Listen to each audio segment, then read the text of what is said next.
Good evening and welcome, ladies and gentlemen, to a new episode of our program, The Daily Debates, Wednesday evening. I'm Yasmin Bakir, and tonight our episode's going to be focusing on the national projects that are aiming at improving the living conditions of people in Egypt and creating job opportunities.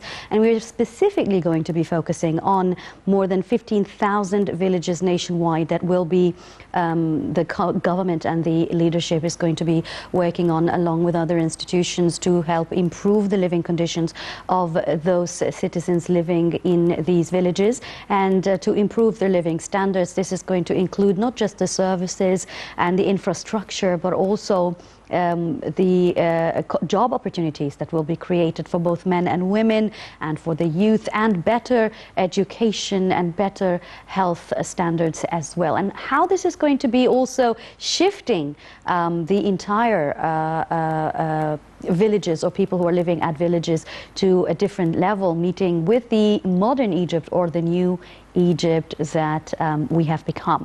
But before we talk about this, we're going to start by taking a look at the top story. And President al-Sisi had reaffirmed Egypt's support to Lebanon. Now, President Abdel Fattah al-Sisi had received on Wednesday Lebanon's Prime Minister-designate Saad Hariri in the presence of the Egyptian Minister of Foreign Affairs Sameh Shoukry and the Director of the General Intelligence Service.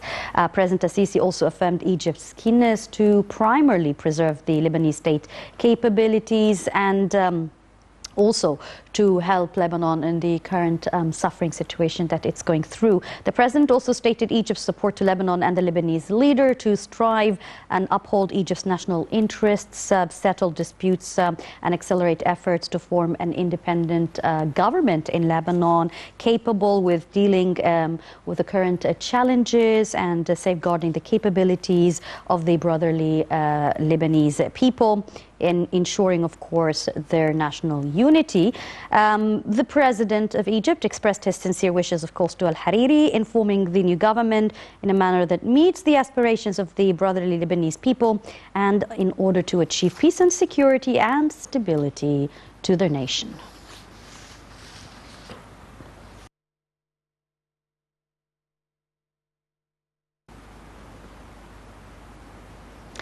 Now, we're going to leave you with this short report before we kick off with our episode, and this is specifically talking on President al-Sisi, who's calling on adopting integrated approach to be able to develop Egypt's villages. So it's not just about going through the development process, but what kind of approach that meets today's standards, whether it is the use of technology or the modern industries, to be able to prepare and create a safe haven villages, new villages for the villagers or the people living in these villages. We'll be right there, back after this.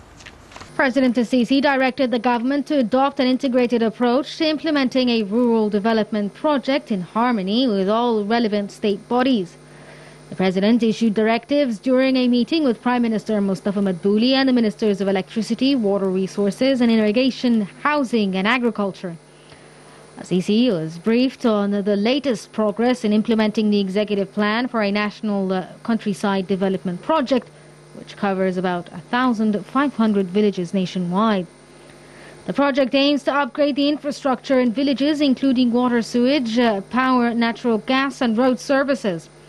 It also includes lining irrigation canals for effective use of water and improving healthcare, education and social protection services. The head of state also followed up on the latest progress in the plans to improve the efficiency of irrigation networks and agricultural drainage treatment plants nationwide to support the state's ongoing land reclamation efforts. The phase of the plan, entitled the National Program for the Development of Egyptian Villages, will last until the end of the year and will target improving the quality of life in villages where 57% of Egyptian population resides. The village includes the first phase in Asyut, Suhaig, Bahira, Qina, Minya, Aswan, Luxor, Munufiyah, Fayoum, Bani Suef, Giza, Al-Wadi Gadid, Qalyubiyah, Dakhahliya, Alexandria, Gharbiyah, Sharqiyah, Ismailiyah, Damaita and Kafr al-Sheikh governorates. The project is designed to complement Egypt's Decent Life program to improve the rural communities by ensuring better living conditions, upgrading infrastructure and improving public services. The program also focused on the supporting the medium and small enterprises in villages. The plan will include the relocation of public service offices in governorates and villages and connecting them electronically to the related ministries in their new headquarters in the new administrative capital.